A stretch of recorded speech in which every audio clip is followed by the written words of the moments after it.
This video covers pre-Calc Notes 9.1. We're going to be talking now about sequences and series. So let's first identify what a sequence is. A sequence is just an ordered list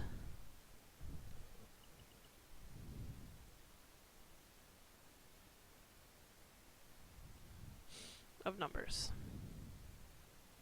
So here's an example. 2, 4, 6, 8, 10, then you see dot, dot, dot. Now that dot, dot, dot lets us know that the sequence keeps going and going and going. So we call that an infinite sequence.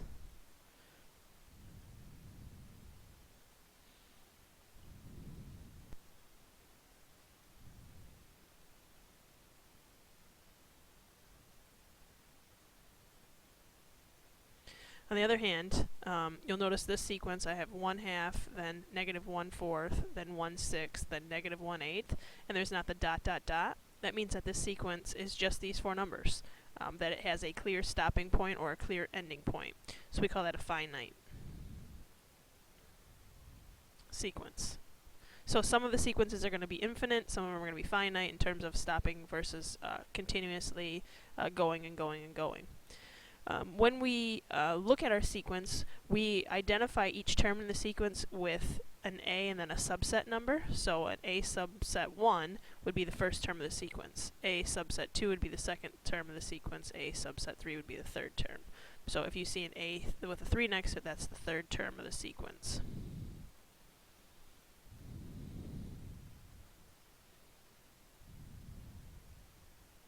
Now, most of the time we'll start off, our first term is being denoted by an A sub 1, then our second term is an A sub 2. Sometimes, and this is very, very rare, but it does occur, sometimes they will call the first term an A sub 0, which means then your second term would be A sub 1, your third term would be A sub 2.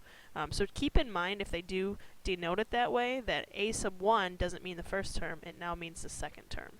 But most of the time you're going to see that it's going to be written this way with an A sub 1 as the first term of the sequence. So have an example of a sequence, A sub n, so the nth term of the sequence. In other words, any term of the sequence can be found by taking 2 times that term number minus 3. And what I want you to do is find the first, second, third, fourth, and 10th term of that sequence. So if I'm asking you to find A sub 1, it means you're going to put a 1 in for the n, because your n value is 1. So doing this, I'm going to get -1. If I ask you to find A sub 2, you're going to put a 2 in for the n, and you're going to get a +1. If I ask you to find the third term, you're going to put a 3 in for that n, and you're going to get 3. Fourth term, 2 times 4. Put 4 in for that n, and you get 5. So you should start to notice the pattern here. It looks like our pattern is going up by 2's each time. And then finally, if I want you to find the 10th term of the sequence, you would do put a 10 in there for the n, and you would end up with 17. Again, so pay attention to the fact that when I say A sub 1, that's the first term of the sequence, second term, third term, fourth term, fifth term, 10th term, and all of these values here are the n values, so you replace n with each of those numbers. So if we do the same process again, find the first, second, third, fourth, and 10th term of the sequence, what we're going to do here is we're going to put in a 3 plus 2 to the times -1 raised to the first power. So doing that, that's going to be -1, that makes that -2, so 3 plus -2 is 1. Okay, if I do it again for the second term, it's going to be 3 plus 2 times -1 squared. Well, -1 squared is 1. 1 times 2 is 2, and 2 plus 3 is 5. Put in a 3 for the next one, so that makes -1 to the third power is -1. -1 times 2 is -2, and 3 minus 2 is 1. For the fourth term, the fourth power of -1 here is going to be a +1, so when I times it by 2, I get 2, and add 3 to that, I get 5. So that's basically what's happening, is every other term goes from 1 to 5, 1 to 5, 1 to 5. So I should be able to guess here what this one is, but if I can't, I can plug it in to the 10th power. The 10th power means that that is going to be a positive 1. Positive 1 times 2 is 2, and 2 plus 3 is 5. So you notice for both of these examples that we just did, we were given the equation for the sequence. So given the equation, given the equation. In the next two examples, what we're going to be doing here is we are going to be given the sequence, not the formula for the sequence or the equation for the sequence, and we're going to ask you to come up with this equation. So I know my answer is going to be a sub n equals something. So the nth term of the sequence can be found by doing what? So what we have to do is identify the pattern. So it goes from 1 to 4 to 9 to 16 to 25. What I'm noticing right away is that this is the first term of the sequence, right? A sub 1. This is the second term. This is the third term, fourth term, and fifth term. So if the first term is 1, to get a 1, being if the n value is a 1, that's my term of the sequence, then all I have to do is square itself. So if I just square n there, I get 1. Now if n is 2, and I square n there, 2 squared is 4. 3 squared is 9. 4 squared is 16. 5 squared is 25. So all I'm doing is I'm taking the nth term, whatever term of the sequence that it is, first term squared, second term squared, third term squared, fourth term squared, fifth term squared, and I'm squaring it. So all I'm doing is taking n and squaring it. So that's my pattern. See if it fits. If I plug in a 9 here, the ninth, for the third term of the sequence, so I really plug a 3 in, do I get a 9? Yep, 3 squared is 9. The fifth term of the sequence, so if I plug a 5 in for n, 5 squared is 25, so it works out. So when you're generating the expression, you have to figure out what's happening to the problem. What's the pattern, in other words? In this case, the pattern is that the term of this... I shouldn't say term, I should say the position number, or the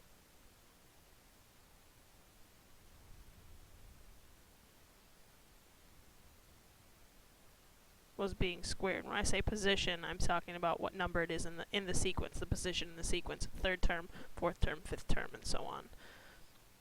So let's kind of come up with the same concept over here. I'm noticing I go 2 to 5 to 10 to 17 and then to 26. So I may start to ask myself, well, what's the difference? Well, here there's 3, then there's 5, then there's 7, and then there is... So that's not really helping me come up with what's happening for each of these. Remember, this is my first term. So the first term of the sequence is 2. The second term of the sequence is 5. The third term of the sequence is 10. Fourth term is 17. Fifth term is 25. Here's what I'm noticing. If I take 1 and I square it, I get 1. But then if I add 1 to that, I get 2. Let's try this again. 2, the second term of the position. If I take 2 and square it, I get 4. Add 1, I get 5. Third term of the sequence would be 3 squared, which is 9 plus 1. So what's happening is it's the term of the sequence, so the n value, if we square that and we add 1 to that, that's what's happening to get all of these numbers. Let's test it and see. So the fifth term of the sequence is 26. So if I take n, which is 5, and square it, and I add 1, do I get 26? I do, and we know that the fifth term of the sequence was 26. So that's my formula here. Alright, taking a look at the next problem here. This sequence looks really familiar. Notice that it's 1, 4, 9, 16, and 25, but I've got every other number is changing sign. So we've got to notice that we have this alternating sign pattern. So whenever we have that alternating sign pattern, what we want to plug into whatever the pattern is this, -1 raised to the n plus 1. What this will do is it will take, and it will always take each of these terms and be able to change the sign. So it'll multiply this one by a positive 1, it'll multiply this one by a -1, it'll multiply this by a positive 1, -1, positive 1. Every other term, because my exponent would be going from even to odd, would be positive or negative. Okay, so whenever you see the alternating pattern sign, you know that this right here has to be part of your formula. So that's something that you're going to want to notice, highlight, remember. So we can put this in here. So we would say that our a to the a sub n would be equal to negative 1 raised to the n plus 1 times, and then whatever our pattern is. Well, remember, our first term here is 1. Our second term is 2, and remember, if we do 1 squared, we get 1. If we do 2 squared, we get 4. If we do the third term, 3 squared, we get 9. Fourth term, 4 squared is 16. So we already had this pattern. 5 squared would be 25. We just didn't have the alternating positives and negatives, so we would have to write our pattern like this. This gives us the positive, negative, and then we'll take each term and square it. Let's test it out and see if it works. A to the 5th, if I do negative 1 times 5 plus 1 times 5 squared. So I'm plugging in to these two ends, I'm plugging in a 5. So this would be negative 1 to the 6th times 25. Well, negative 1 to the 6th is a positive 1, and positive 1 times 25 is 25. And that's what I wanted. I want to get a positive 1. So the pattern is working out. Alright, the next thing we want to talk about is factorial notation. That's what this exponent, or this exclamation point is. That's a factorial. And what a factorial will do is it's a shortcut for us to not have to write down all of the digits of what this says. This is the same as saying 5 times the next integer below it, times the next integer, times the next integer, times the next integer, all the way down to 1. So 5 times 4 times 3 times 2 times 1, that's going to give me 120. This button, this factorial, is on your calculator. The way that you find it on your calculator, if you have a graphing calculator, you're going to hit Math. You're going to scroll over to the top to Probability. So it's Math, then Probability, or the PRB button, and scroll down till you find the factorial symbol. If you don't have a graphing calculator, you're just going to look for this probability button, and when you hit that probability button, then factorial should be one of the choices that you see. So you can actually type this into your calculator by hitting 5 and then that button and get 120 instead of having to do 5 times 4 times 3 times 2 times 1. Okay? Well, with this next one, we've got 0 factorial. And I said that the rule here was you take whatever the number is and you multiply it by all the integers that are less than it down to 1. Well, there are no integers that are less than 0. Whole numbers, I should say. There are no whole numbers that are less than 0 because 1 is greater than 0. So this is a special rule here. This is just going to be equal to 1. If you're not sure, plug in your calculator 0 factorial. You should get the 1 there.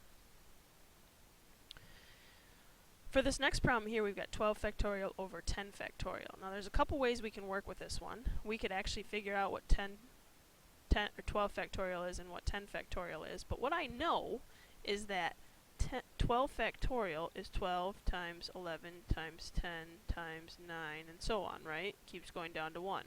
And 10 factorial is 10 times 9 times, it keeps going down to 1. So essentially what will happen here is that the 10s in the numerator and denominator will cancel out, the 9s will, the 8s will, the 7s, and so on all the way down to 1. So I really only have this to be 12 times 11. So instead of me having to write this out every time, here's what you should do. Take whatever the smaller number is, in this case the smaller number is 10, and break the 12 down till you get to that. 12 times 11 times 10 factorial, okay? And then that way, what will happen is the 10 factorial and the 10 factorial will cancel out, and you just get that 12 times 11. And then for that answer, you'd get 132.